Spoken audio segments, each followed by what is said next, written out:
Hi, my name is Angel, and today I'm going to tell you the story about my family and everything that's been happening, or at least did happen.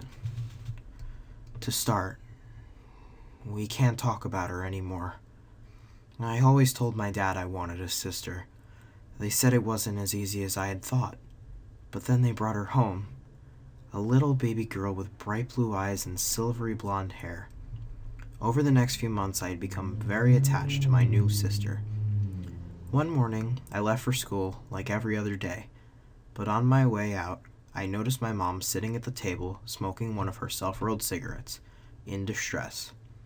I couldn't return inside, or I would miss my bus, so I left for school. When I got home, things were different. Mom was crying, the house was in shreds, and Dad wasn't home like he usually was after school. I asked Mom where he was and what was going on, but she didn't answer me. Seems to think that Mom never really answered me these days. Never. So I went to my room. A few days later, me and my mother went to a food store. I was asking for things, but she ignored me, as usual. I noticed a poster on the wall. In shock, I lipped to myself, my sister, with a name on it that I didn't recognize. Now that I thought about it, I never really knew her name. Mom and Dad never told me. The name on the poster was Lisa, but that isn't what I remember them calling her, even though I can't remember exactly what it was. This was strange, but not something I wasn't used to, considering how odd my life had turned out to be. But the next thing I heard was one of the strangest things I had ever heard in my entire life. The phone began to ring. My mom picked up the phone, and a conversation with a deep-voiced man crying was heard over the phone. Nothing mattered of this call, other than the fact that I now knew something that killed me. I already had a sister. She was older. From the phone call I heard, 23. At least from what I heard. But it got worse. She was in a coma. She was hit by a truck while on a weekend resort with a friend. This had struck me as bad news, but considering I didn't know the girl, I had no idea what to do. Mom hung up the phone and showed no sign of sadness, no sign of wanting to go see her daughter. Did something happen? I'm still too young to understand. I went to bed, but when I woke, I wasn't in the same place.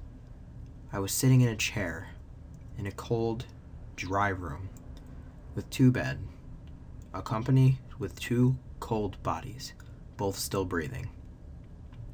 I finally saw Mom, after what had felt like forever, followed by Dad, who I had not seen since Lisa had gone away, which was quite a while ago. Mom and Dad came in quite a bit, followed by more people each time. One day, I realized why they were there, as the cold body closer to the window jerked into consciousness. It was my sister, the one I had heard about. The body in the bed next to her flashed her a grin. He was a boy of about the same age as my sister, at least he looked like it. He had curly brown hair and silvery green eyes. His smile shined in my sister's heart. I could see it. Time passed. The men in white had told her that she shattered the bones in her leg upon being launched 15 feet after being hit by the car. She had a low chance of walking again, but she took her chances and did everything she could to bring her abilities back to life. Over her stay in the room, she became close with the boy in the bed next to her. He would hold her every night whenever she was upset or cold. They would watch movies together and laugh and smile. Then one day, she asked the hardest question she could. I saw the look in her eyes when she spoke. "Can I ask you something?" she said. "Anything." She asked her question. It turned out the boy, he had bone cancer. He had 60% chance of living through his cancer, so the odds were in his favor. Though this was sad news, my sister carried on with her day. After a while, my sister could finally walk again, and left the room. But I stayed. I didn't want to, but I had no choice. I couldn't leave. I still hadn't moved from my chair, the same chair I awoke in. My sister came in every day to see the boy. He began his treatments, but wasn't getting any better.